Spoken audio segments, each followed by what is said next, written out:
Afghanistan has entered a new phase.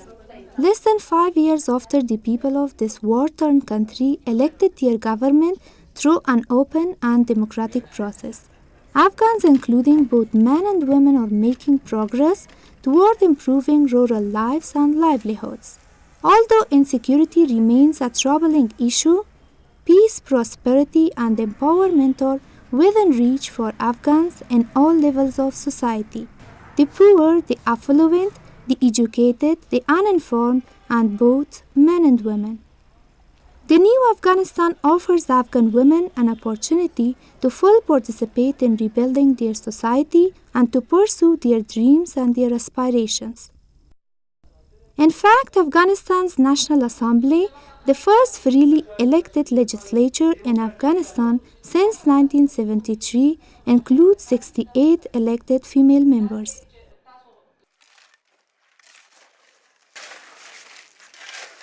One program that is helping make this happen is the National Solidarity Program, one of 5 Ministry of Rural Rehabilitation and Development programs. The National Solidarity Program, also known as NSP, is empowering female members of rural communities by providing a forum for them to participate directly in decisions affecting their community and their livelihoods. NSP is a community-driven development program focused on helping members of rural communities decide for themselves the infrastructure and capacity building projects that will benefit their community most. Now operational in all of Afghanistan's 34 provinces and in 346 of 398 districts, NSP builds infrastructure and develops human capacity by helping community members to organize themselves into community development councils composed of openly and democratically elected male and female community representatives.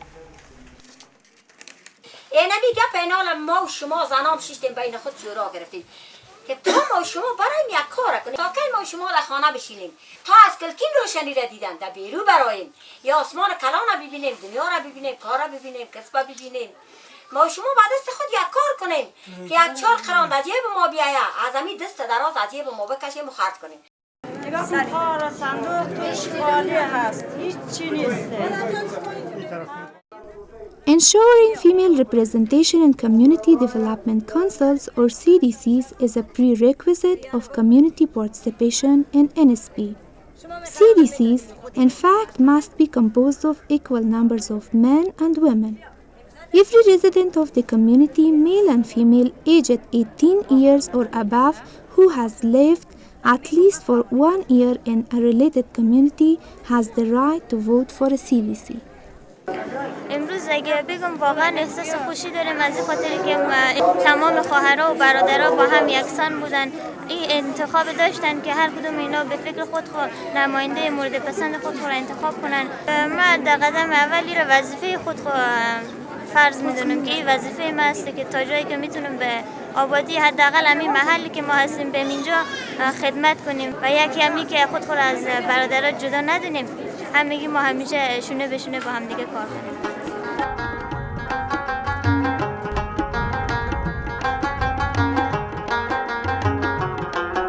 In addition to prioritizing, helping fund, and constructing their local infrastructure projects, many CDCs have also been active in initiating capacity development and livelihood projects. اول که تیکه را آوردی فقط تیکه را برآورد میگه دیگه تیکه بس میکنه نمیکنه. یا بسم الله هر کس بخوشه بخیر داریم خوبی خوشی بخوشه. اینو میگیری 7 اینچ شبکی امی بخقه. یعنی تو خط میکشی که باید از پیش غلط نشه نه؟ باز یعنی قسمت 1 اینچ کالای زنانه را پیش میزنی ولی کالای مردانه را که هستن از پس پشت میزنی 1 اینچ. امی پروژه خیاطی از طرف همبستگی ملی است. این همبستگی ملی در سال 1385 در منطقه از مامادات شورای داکی است. در پروژه اول مو امرای مردا یک دست شده پروژه اولیت بندی کردی مشکلات خده. پروژه اول مو پروژه برق بود که از برق مستفید شدی و پروژه دوم مالداری بود که از طبقه اوناس بودن، زنای بی بزاحت و بیوه مالداری رو گرفتن. و طبقه پروژه سوم خیاطی است که از پول پس انداز اهانه پشمای گوسفند و پس انداز زنا جمع شدن. اینا پروژه خیاطی رو نوسری کار کرد از مای عملیسون.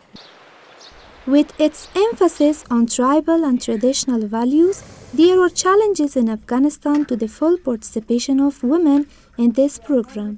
Male and female CDC members meet separately due to cultural norms, but it is understood that decisions made will reflect the equal rights of both men and women in the community.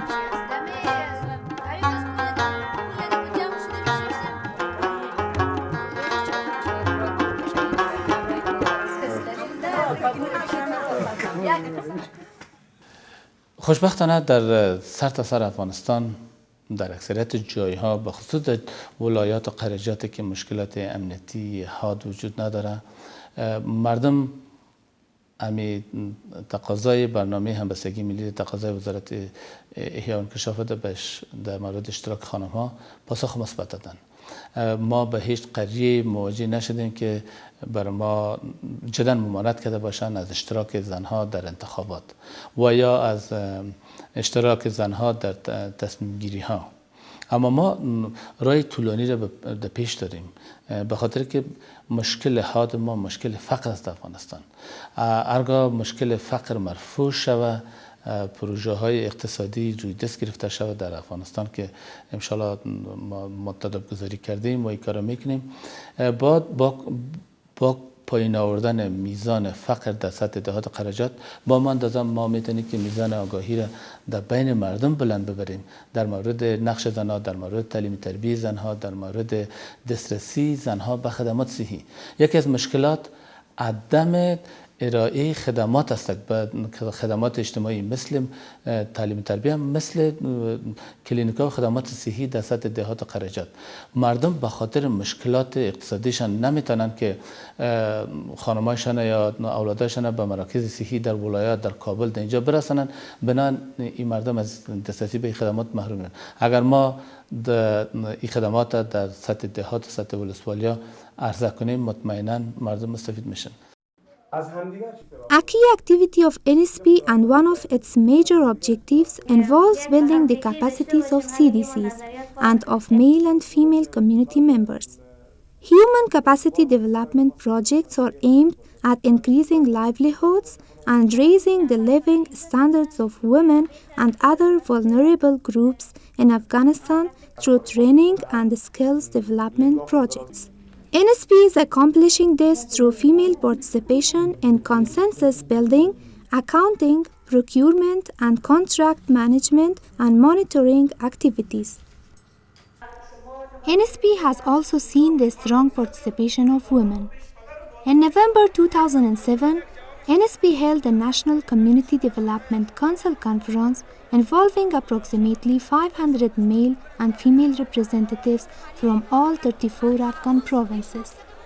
Women played a prominent role at the conference, discussing and publicly addressing gender issues.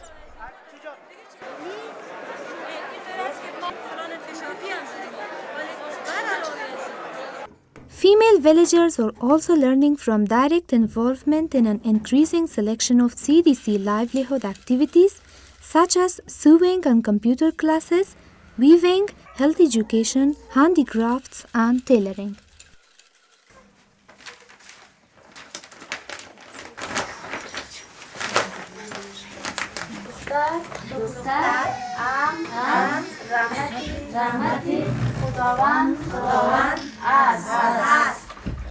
Female literacy is another important human capital development program promoted by NSP through community development councils.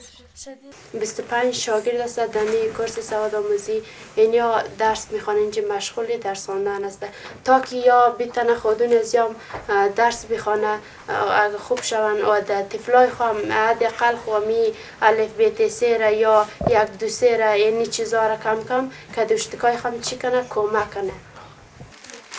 According to United Nations surveys, only approximately 14% of women in Afghanistan are able to read and write. Even compared to other developing countries, the need for female education is apparent.